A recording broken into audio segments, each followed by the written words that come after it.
All right, question number 6. We got 5 parts. It says the following data represent the number of games played in each series of an annual tournament from 1923 to 2018. We're going to complete parts A through D. So we're given a table showing the number of games played in the series and how many times that occurred. So the frequency right below it. 4 games, the series ended in 4 games 16 times, all the way up through series ending in 7 games 37 times. And we're going to use this information to complete the probability distribution. So I'm going to just copy this in Excel just so I can do some quick math.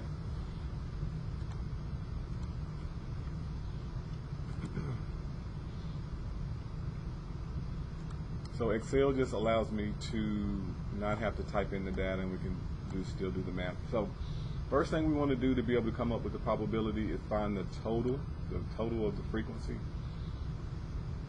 So I'm going to go to formulas and we're going to do auto sum. We're going to get that sum. Okay. So now to find the probability, so I'm going to label this column probability P of X. That's our random variable. Px. There we go. I'm going to take each number and divide by the total. So I'm going to say this is equal to this number divided by 95. Okay. Let me see if it continues that. If it's B3 divided by 95. Okay, so it's going to take each number and divide by 95. That's my total. And so this will give us our probabilities. What we want to do with these, we're going to put them here. We're going to round to 4 decimal places as needed. So the first one is going to be 0.1684. The next one is going to be 2211. The next one is going to be 2211 as well.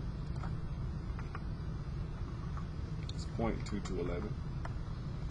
And the last one is going to be 3895 or 3895.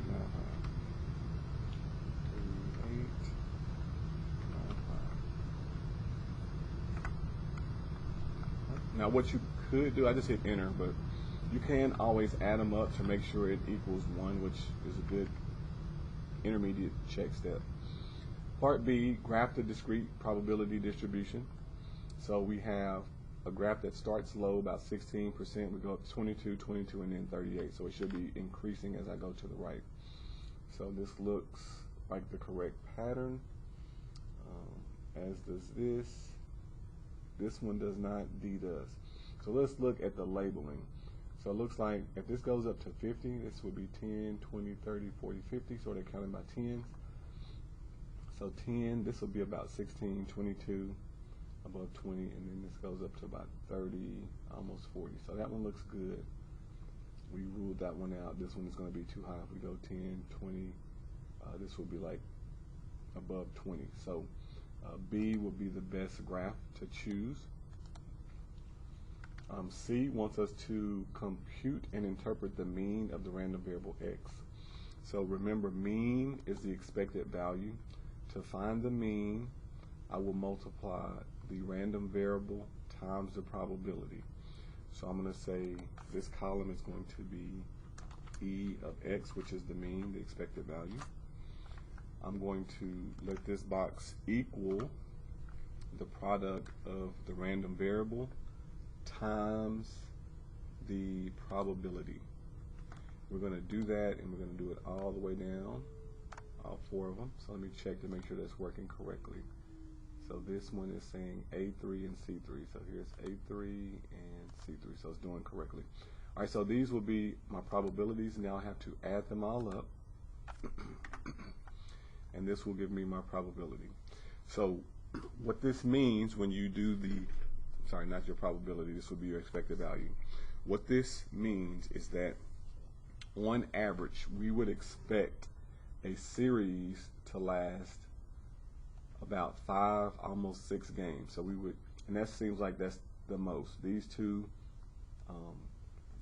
contribute to being more, I think, than the 16 and 37, or actually, yeah. But these two No, not even adding these two together, that'd be 42. That would be over 40. But just on average, so you're going to play a little bit more than 5 games. Sometimes you'll play 6 or 7, but this is just saying on average, you would expect the series to go about 5, maybe 6 games. So we're going to round to 1 decimal place as needed, so we'll say 5.8.